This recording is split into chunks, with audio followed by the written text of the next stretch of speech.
বাথরুমে দাঁড়িয়ে হাত দিয়ে তুই এটা কি করছিস অয়ন? কোথায়? কিছু না তো আপু। আমি তো গিটার বাজানোর চেষ্টা করছি। হোয়াট? বাথরুম কি গিটার বাজানোর জায়গা? আর তোর গিটারই বা কোথায়?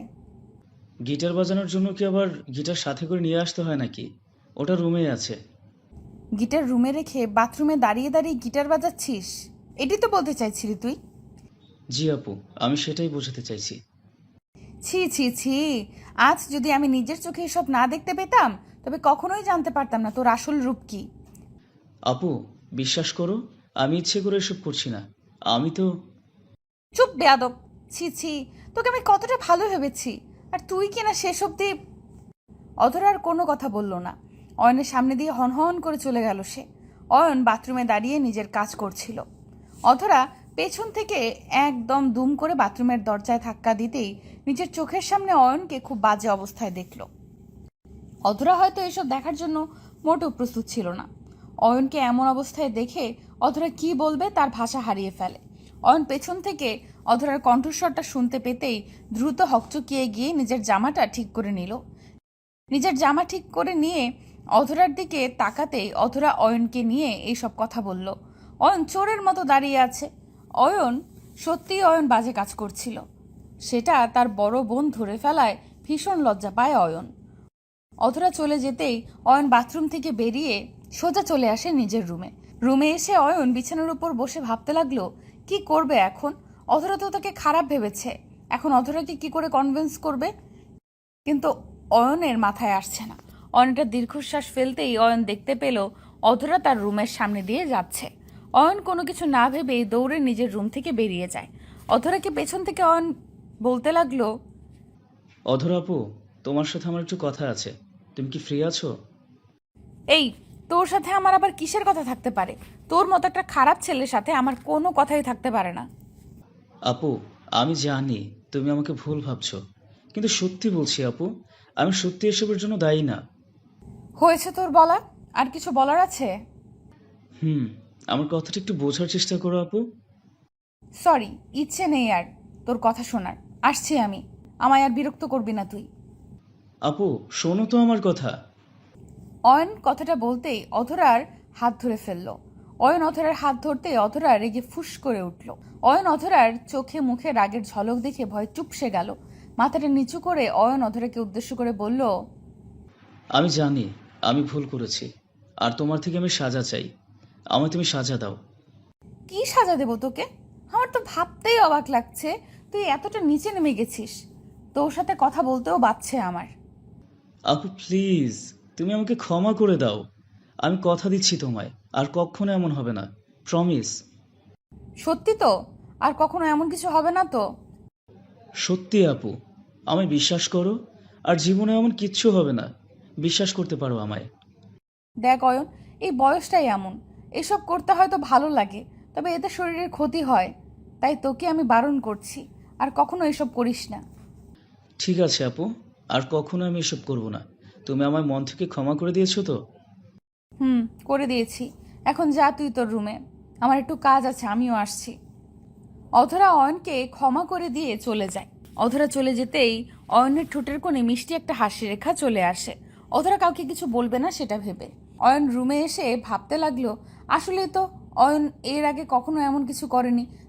তার বন্ধুদের কথা শুনে অয়ন প্রথম এটা ট্রাই করেছে, আর প্রথম দিনেই বিপত্তি। অয়ন অধরাকে কথা দিয়েছে আর কখনো এমন কাজ করবে না, আর অয়ন তার নিজের কথা রাখবেই রাখবে। অয়ন নিজের রুমে কিছু সময় ল্যাপটপ টিপে নিল। অধরা অয়নের ফুফাতো বোন। অয়ন তার ফুপির বাড়িতে বেড়াতে এসেছে। অয়নের থেকে অধরা প্রায় 2 বছরের বড়। সেটা বয়সের ক্ষেত্রে। অয়ন আর অধরাকে পাশাপাশি রাখলে মনে হয় যেন অধরা অয়নের ছোট। অয়ন বেশ কিছু সময় ধরে ল্যাপটপ ঘাটার পর রাতের খাবার খেতে চলে যায়। খাবার খেয়ে অয়ন নিজের রুমে চলে আসে। খাবার টেবিলে অয়ন সকলের দিকে নর্মালভাবেই তাকায়। নিজের মধ্যে যে অপরাধ বোধটা ছিল সেটা অনেকাংশেই নেই বললেই চলে। অয়ন নিজের রুমে এসে বিছানায় রিল্যাক্সে শুয়ে পড়তেই আচমকা কোথা থেকে যেন অধরা অয়নের রুমে চলে আসে। অয়ন অধরাকে দেখে বিছানা থেকে উঠে বসলো। অধরাকে উদ্দেশ্য করে অয়ন প্রশ্নসূচক কণ্ঠে বলতে লাগলো, আপু, তুমি আমার রুমে কিছু কি বলতে এসেছো? হুম, আসলে অয়ন, ছোট মামা মামি এসেছে তো, তাই আমার রুমটা ওদের দিয়ে দিতে হয়েছে, তাই আর কি। মানে তুমি কি আমার রুমে থাকার কথা বলছো? কেন? তোর রুমে আমি থাকলে কি পাপ হয়ে যাবে নাকি? না না আপু, রেগে যেও না। তেমন কিচ্ছু না। তুমি তো থাকতেই পারো, তবে তবে কি? কথা পরিষ্কার করে বল। না মানে আপু, আমার তো আবার রাতে ঘুম ভালো না। হাত পা এদিক ওদিক ছোটাছুটি করে। তোমার যদি সেটা নিয়ে তোকে ভাবতে হবে না, আমি সেফটি কোল বালিশ নিয়েই এসেছি। তুই শুধু নিজেকে একটু সামলে রাখিস। তা তো রাখবই। আচ্ছা, আমি তাহলে এখন ঘুমাই, কেমন? তুমিও শুয়ে পড়ো। আর আলোটা কিন্তু নিভিয়ে দিও। অয়ন কথাটা শেষ করতেই অধরার দিক থেকে মুখ ঘুরিয়ে অধরার বিপরীত দিকে মুখ করে শুয়ে পড়ল। অধরার কেন যেন অয়নের কথাটা শুনে চরম বিরক্ত হলো। অধরা ভেবেছে অয়নের সাথে বসে আড্ডা দিবে, গল্প করবে সারা রাত, কিন্তু অয়ন তো বিছানায় শুয়ে এখন ঘুমানোর কথা বলছে। অধরা খানিকটা বিরক্তি নিয়ে রুমের আলো নিভিয়ে দিয়ে অয়নের কাছে এসে বসলো। অয়নের পাশে এসে বসে অধরা দুম করে একটা বালিশ অয়নের মুখের উপর ছুঁড়ে মেরে দিতেই অয়ন হকচকিয়ে বিছানা থেকে লাফিয়ে উঠল। অধরার দিকে তাকিয়ে অয়ন কাপা কাপা গলায় বলতে লাগলো, আপু, আবার কি হলো? আমি কি কিছু ভুল করেছি আবার? তোর কি মনে হচ্ছে তুই সবকিছু ঠিকঠাক করেছিস? আমায় এখানে বসিয়ে রেখে তুই ঘুমানোর কথা কি করে বলতে পারলি? রাতে তো সবাই ঘুমায় আপু, তাই বলছিলাম আর কি। তোকে ঘুমাতে হবে না, তুই এখন আমার সাথে রাত জেগে গল্প করবি। আমার যখন ঘুম আসছে না তখন তোরও ঘুমাতে হবে না। আচ্ছা আপু, ঠিক আছে, যেমনটা তুমি বলবে। অধরার কথা শুনে অয়ন বেচারার মুখটা শুকিয়ে গেছে। কোথায় রাতে অয়ন শান্তিতে একটু ঘুমাবে তা না, অধরা অয়নকে জোর করে জাগিয়ে রাখছে। অয়নও বাধ্য ছেলের মতো অধরার কথা শুনছে। কি আর করবে, বড় বোন বলে কথা। তাছাড়া অয়নের দোষের শেষ নেই, তাই নিজের ভালোর জন্য অধরার কথাই তাকে শুনতে হবে। অয়ন বিছানায় উঠে বসতেই অধরা অয়নকে উদ্দেশ্য করে বলতে লাগলো, চল গল্প বল। আমি তো কোনো গল্প পারি না। তুমি গল্প করো, আমি শুনছি। গল্প বলতে পারিস না? শুধু কি বাথরুমে গিয়ে গিটার বাজাতে পারিস? আপু, ওটার জন্য তো আমি তোমার কাছে ক্ষমা চেয়েছি, তাই না? আর তুমি তোমাকে ক্ষমাও করে দিয়েছো। হ্যাঁ, তা তো করেই দিয়েছি। আর কি করব আমি? আচ্ছা, তুই কি ভেবে ওসব করছিলি? কি ভেবে মানে? আমি তো এমনি এমনি করছিলাম। ভালো লাগছিল তাই আর কি। ভালো লাগছিল তো আমিও জানি, তবে ভাবছিলি কাকে নিয়ে? মানে কাকে ভেবে ভেবে করছিলি ওসব? আপু সরি, আর কিছু জিজ্ঞেস করো না। আমার কথা শুনে তোমার আবার রাগ উঠে যাবে। তোকে বলতে বলেছি, তুই যদি এখন না বলিস তবে সত্যি তোর কপালে শনি আছে। আসলে আপু, আমি তোমার কথা ভেবে এসব। অয়নের কথা শেষ হতেই অধরা ঠাস করে অয়নের গালে সজোরে একটা থাপ্পড় বসিয়ে দিল। অধরা হয়তো অয়নের মুখ থেকে এইসব কথা আশা করেনি। অয়ন নিজের গালে হাত দিয়ে অধরার দিকে তাকিয়ে আছে। অধরা কেন তাকে থাপ্পড় মারলো কিছুই বুঝতে পারলো না অয়ন। আর পাবেই বা কেমন করে? অয়ন তো আগেই বলেছে আর কিছু জিজ্ঞেস না করতে। তারপরও অধরা জোর করে তো এটা শোনার জন্যই এতটা ফোর্স করেছে। অয়ন অধরার দিকে তাকাতেই অধরা অয়নের উদ্দেশ্য করে ভীষণ কর্কশ কণ্ঠে বলতে লাগলো, ছি, তুই আমায় নিয়ে এসব ভেবেছিস? তোর সাহস দেখে আমি চমকে গেলাম অয়ন। মানে আমি তোর বড়, তারপরও তুই আমাকে নিয়ে। তুমি আমার গালে চড় মারলে কেন? আমি তো আগে থেকেই বলে চলেছি, আমায় কিছু জিজ্ঞেস করো না। তুমি তো নিজেই জোর করছো। আমি জোর করেছি বলেই তোর মুখ থেকে সত্যি জানতে পেরেছি তুই একটা বাজে ছেলে। নিজের বড় বোনকে নিয়ে এসব ভাবছিস? হ্যাঁ, ভেবেছি, বেশ করেছি। আরো ভাববো। কি করবে তুমি? বাড়ির লোকদেরকে বলবে? যাও, বলে দাও গিয়ে। I don't care. হোয়াট? এই অয়ন, তোর কি হয়েছে? মাথা খারাপ হয়ে গেছে নাকি পুরো? কি সব পাগলের মতো বকছিস? হ্যাঁ, আমি পাগল হয়ে গেছি। আমি তোমাকে পছন্দ করি আর ভালোবাসি, বুঝতে পেরেছো তুমি? আমি তোমায় বিয়েও করতে চাই। জানো, আমি স্বপ্নও দেখে নিয়েছি তোমাকে নিয়ে। অয়নের কথা শুনে অধরা পুরো থ হয়ে গেছে। অয়ন পাগলের মতো এইসব কি ধরনের কথা বলছে? অয়নের কথার কোনো আগামাথা অধরা খুঁজে পাচ্ছে না। আর অয়ন তার জুনিয়র হয়ে তাকে নিয়ে এইসব উল্টাপাল্টা কথাগুলো বলার সাহস পেল কেমন করে? অধরা অয়নের দিকে তাকিয়ে একটু গভীরভাবে চিন্তা করতে লাগলো। সত্যি তো, অয়নকেও তার খুব পছন্দ। আর অয়নকে অপছন্দ হবার পেছনের কোনো কারণ নেই। অধরাও অয়নকে পছন্দ করে, তবে সেটা এতদিন মনের কোণে ছিল। আজ অয়ন যখন তার নিজের মনের কথাটা প্রকাশ করলো, তখন আর অধরাও যেন নিজেকে হারিয়েই ফেলতে বসলো। অধরা অয়নের মাথায় হাত বুলিয়ে দিয়ে বলতে লাগলো, অয়ন, এইসব ভাবিস না। আমাদের সম্পর্ককে কেউ কখনো মানবে না, এর থেকে ভালো হবে তুই তোর মন থেকে আমায় মুছে ফেল। কে কি মানলো না মানলো সেটা আমার দেখার বিষয় না। আমি তোমাকে ভালোবাসি আর তোমাকেই আমি চাই। তুমি তোমার মনের কথাটা আমায় বলো। আমার মনের মধ্যে কোনো কথা নেই, আমি তোকে কিছু বলতে চাই না। তাই? তার মানে তোমার মনের মধ্যে আমাকে নিয়ে কোনো কথা নেই? আমাকে তুমি ভালোবাসো না, পছন্দ করো না আমায়, তাই তো? দেখ, আবার তুই পাগলামি করছিস। এখন রাত অনেক হয়েছে, ঘুমিয়ে পড়। এসব নিয়ে অন্য একদিন কথা বলা যাবে। না, আমার আজকের প্রশ্ন, আমার আজকেই উত্তর চাই। তুমি আমার চোখের দিকে তাকিয়ে বলো, আমায় তুমি ভালোবাসো না?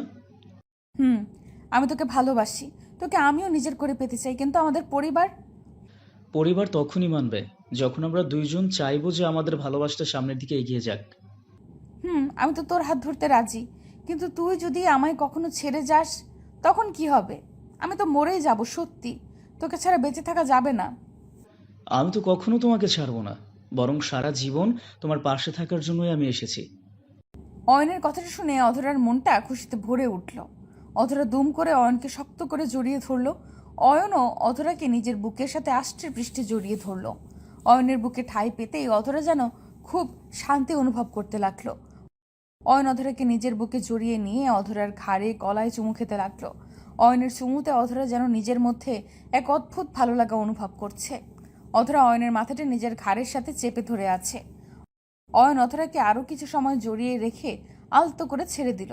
অয়ন অধরাকে ছেড়ে দিয়ে বলতে লাগলো, আচ্ছা, এখন তো আমরা দুজন দুজনকে ভালোবাসি, তাই না? এখন কি আমি তোমার নাম ধরে ডাকতে পারবো? তুমি আমার নাম ধরে ডাকবে না তো কি বলে ডাকবে? হুম, আমার অধরা, আমার জান পাখিটা। হয়েছে হয়েছে, আর পাম দিতে হবে না। আমি ভাবলাম একটু আদর করবে, তা না করে এসব বলছো। ও মা, জড়িয়ে ধরে চুমু দিলাম তো, আদর তো হয়েই গেল। আর কি লাগবে?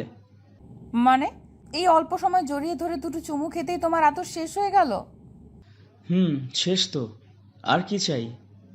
হবে না, আমার ওই আদরটা চাই। কোন? যেটা ভেবে ভেবে গিটার বাজিয়েছ, ওটা চাই। ওরে ফাজিল, ওটা এখন করলে তো অনেক কিছু হয়ে যাবে, আর আমি তো বাহিরে কিছুই ফেলতে পারবো না।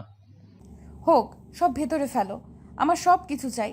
আমায় ব্যাকুল করে দিয়ে এখন মজা নেওয়া হচ্ছে। দাঁড়াও, দেখাচ্ছি মজা। অধরা কথাটা শেষ করতেই অয়নের বুকের উপর উঠে পড়ল। অয়ন নিজের দুই হাত দুই দিকে দিয়ে অধরার দিকে তাকিয়ে আছে। অধরার চোখে মুখে ভালোবাসার আদরের তীব্র চাপ দেখা যাচ্ছে। মনে হচ্ছে অধরা অয়নকে আজ খেয়ে ফেলবে একদম। অধরা অয়নের বুকের উপর বসে অয়নের ওই গোলাপি ঠোঁটের দিকে নিজের ঠোঁটজোড়া এগিয়ে দিল। অয়ন অধরার ঠোঁটজোড়াকে নিজের দিকে এগিয়ে আসতে দেখে আর অপেক্ষা করল না। দুম করে অধরাকে বিছানায় ফেলে দিয়ে অধরার উপর উঠে গেল অয়ন। অয়ন অধরার উপরে এসে নিজের ঠোঁটজোড়ার ফাঁকে অধরার ঠোঁটজোড়া চেপে নিয়ে চুষে খেতে লাগলো। অয়ন উন্মাদের মতো অধরার ঠোঁটের উপর আদর দিয়ে চলেছে, আর অধরার কোমরের উপর শক্ত করে হাত চেপে ধরে হাত বুলিয়ে যাচ্ছে। অধরা অয়নের হাতের স্পর্শে যেন ব্যাকুল হয়ে উঠছে। অধরার সারা শরীর দুমড়ে মুচড়ে যাচ্ছে অয়নের স্পর্শে। অধরার এমন ছটফটানি দেখে যেন অয়ন নিজেকে আর সামলাতে পারছে না। বেশ কিছু সময় ধরে অধরার ঠোঁটে আদর দিয়ে অতপর অধরাকে পাগলের মতো আদর করতে লাগলো সে। সারা রাত আদর করে অয়ন অধরাকে মাতিয়ে রাখে। সকালবেলা অয়নের ঘুম ভেঙে যায় কোনো কারণে। অয়ন চোখ মেলে তাকাতেই দেখতে পেল অধরা তার বুকে শুয়ে আছে। অয়ন অধরাকে নিজের বুকে দেখে অধরার কপালে চুমু খেয়ে নিয়ে অধরাকে উদ্দেশ্য করে বলতে লাগলো, কি গো, তোমার ঘুম কি এখনো শেষ হয়নি? সকাল হয়ে গেছে তো। হুম, শেষ হয়নি। আমি এই বুকে সারা দিন রাত শুয়ে থাকবো। খুব শান্তি পাচ্ছি এই বুকে। তাই থাকবে, কিন্তু আগে আমাদের বিয়েটা হোক, তারপর আমার বুকেই থাকবে তুমি, প্রিয়। আমার আর সহ্য হচ্ছে না, চলো না আজ বিয়ে করে ফেলি। পাগলি আমার, তোমার যা ইচ্ছে তাই হবে। আজকেই বিয়ে করব। এখন উঠে পড়ো, আমাদের ফ্রেশ হতে হবে তো। পারবো না উঠতে। আমায় কোলে করে নিয়ে যাও। সারা রাত আদর করে করে আমার সারা শরীর ব্যথা করে দিয়েছো তুমি, ফাজিল একটা। অধরার কথাটা শুনে অয়ন হেসে ফেলল। ভালোবাসা সত্যি অনেক সুন্দর। তারপর আর কি, অয়ন অধরার বিয়ে হয়ে গেল। আর তারপর কি কি হলো সেটা নেক্সট কোনো একদিন বলবো। এখন আপাতত অয়ন অধরার জন্য দোয়া করবেন সবাই। তারা যেন সব সময় এমন করেই মধুর ভালোবাসায় থাকতে পারে। গল্পটি কেমন লাগলো তা অবশ্যই কমেন্ট করে জানাতে ভুলবেন না।